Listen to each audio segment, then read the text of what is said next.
If you're having problems with your protagonist, they typically come in 3 different flavors. I'm going to go through those one at a time so you can fix that problem before you write your novel or your screenplay.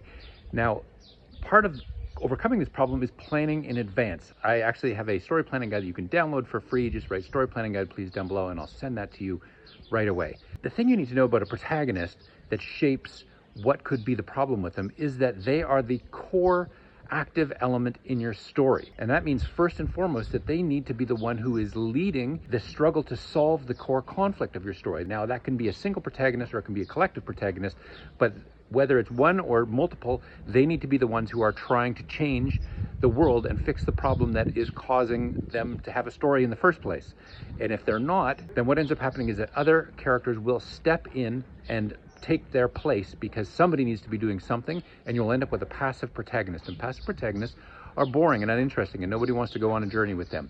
The second thing that's kind of related to it is that your protagonist needs to suffer constant setbacks and constant complications. The struggle has to be hard for them. If the struggle is not hard, if there's no sense of twists, and it just feels like a straight line of solving one problem to the next, it becomes predictable and uninteresting. And the third problem that people often have with their protagonists is they don't transform.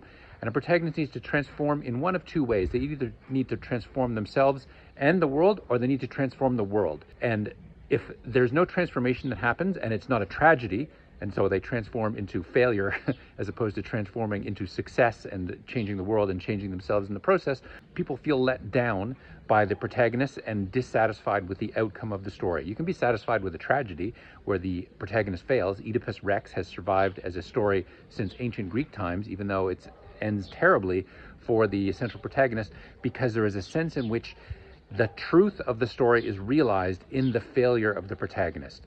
And that's the thing. You're demonstrating the truth of a theme through either their success or their failure. But in either case, it's a transformation that takes place. If you have any questions, leave them down below. Any comments, feel free to add them. And we'll talk soon. Bye for now.